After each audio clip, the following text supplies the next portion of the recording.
रामपुर बघेलान पूर्व प्रशासनिक अधिकारी तहसीलदार एवं वरिष्ठ बीएसपी नेता मणिराज सिंह के निवास पर मिलने पहुंचे पत्रकार सुधाकर त्रिपाठी।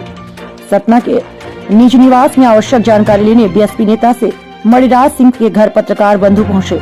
बता दें कि मणिराज सिंह जी एक प्रशासनिक अधिकारी के तौर पर अपनी साफ सुथरी छवि में मशहूर थे। रिटायरमेंट के बाद बहुजन समाज पार्टी में उनका रुझान हुआ, जो कि इस पार्टी में रहकर जनता की आवाज मुद्दों को प्रमुख रूप से उठाते रहते हैं। उन्होंने बताया, आज देश में ज्वलंत समस्याएं जैसे गरीबी, बेरोजगारी, अवैध खनन इस सरकार की सोच कुछ भी नहीं। सतना जिले में कई सीमेंट प्लांट है और बेरोजगारों को एक भी नौकरी नहीं दिया जा रहा। किसान बिजली की समस्या से परेशान है।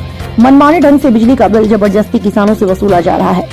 चलिए बीएसपी नेता से मुलाकात करते हैं, क्या कुछ कहा उन्होंने ज्वलंत समस्याओं के विषय पर। सुधाकर त्रिपाठी, उद्घोष समय की खास रिपोर्ट। सुधाकर त्रिपाठी, रामपुर बघेलान। आज हमारे वरिष्ठ बहुजन समाज पार्टी के नेता और पूर्व प्रशासनिक अधिकारी माननीय मणिराज सिंह जी से हमारी टीम चैनल के मौजूद हुई है।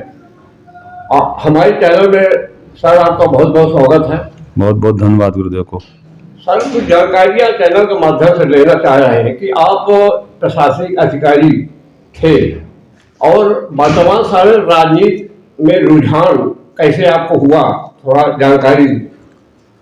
देखिए, मैं प्रशासनिक अधिकारी था तो मैं जब जनता के बीच में जाता था तो वहाँ मैं देखता था कि बाबा साहब भीमराव अंबेडकर ने जो संविधान व्यवस्थाएं दी हैं वो उन तबके तक जो दलित शोषित पीड़ित समाज तक नहीं पहुँच पा रही थी। तो मेरा भरसक प्रयास था कि मैं जो भी संवैधानिक व्यवस्था के तहत मदद करें, प्रशासनिक अधिकारी के रूप में मैं उनकी मदद करता था, उनकी आवाज़ को सुनता था। जब मैं उनकी पीड़ा को देखा और वो कोई एक वर्ग में दलित शोषित नहीं होता, वो समान वर्ग से भी होता है जहां उनकी योजनाओं का लाभ नहीं मिलता जानकारी के अभाव में। तो मैं प्रशासनिक पद पर भी रहते गांव-गांव में कैंप लगा करके सेवाएं जो शासन की थी नीतियां उनके तहत पहुंचता था।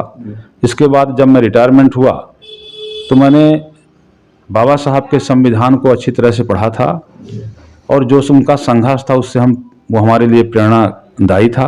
उसी के तहत मैं बहुजन समाज पार्टी में दलित शोषित समाज के लिए, सर्वजन हिताय सर्वजन सुखाय के लिए मैं इस पार्टी में आया हूं। उसी के तहत मैं पार्टी की नीति रीति के अनुसार जनता के बीच जाता हूं और बहुजन समाज पार्टी को वोट देने के लिए, बहुजन समाज की सरकार बनाने के लिए आग्रह करता हूं। माननीय प्रदेश में जो वर्तमान सरकार इस समय है उसमें बेरोजगारी, नाना प्रकार की आज के लड़के और महंगाई, ये सब सारी समस्याएं, इस विषय में क्या आप इनके सिद्धांतों से सहमत हैं? मैं कतई इनके सिद्धांतों से सहमत नहीं हूं।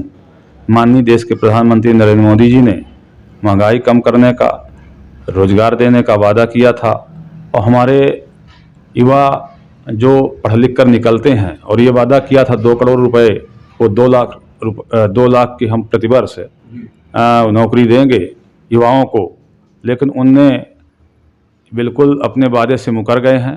महंगाई 50 रुपये का सरसों का तेल 2-2.5 से बिक रहा है, पेट्रोल आसमान छू रहा है, डीजल आसमान छू रहा है, तमाम दैनिक आवश्यकताओं की चीज़ें, महंगाई से लोग त्रस्त हैं।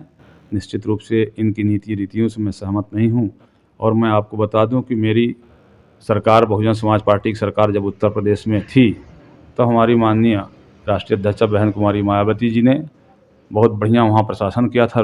महंगाई, बेरोजगारी, इन सब पर नियंत्रण किया था। विकास के कड़ी में बहुत काम हुआ था। तो मैं ऐसी व्यवस्था चाहता हूँ जैसा हमारे उत्तर प्रदेश में बहन जी के शासनकाल में हुआ था। एक अंतिम प्रश्न ये है कि आप बहुजन समाज पार्टी के नेता हैं, तो अगर आपको पार्टी टिकट देती है और जनप्रतिनिधि हुए तो जनता के लिए आप थोड़ा जानकारी दें, क्या करना चाहें? मैं जनता के बीच में जब मुझे मौका मिलेगा, माननीय बहन जी का आशीर्वाद होगा, तो मैं जनता के बीच में जाकर के उन सारी योजनाओं को जो संवैधानिक व्यवस्था के तहत हैं जन जन तक पहुंचाने का प्रयास करूंगा।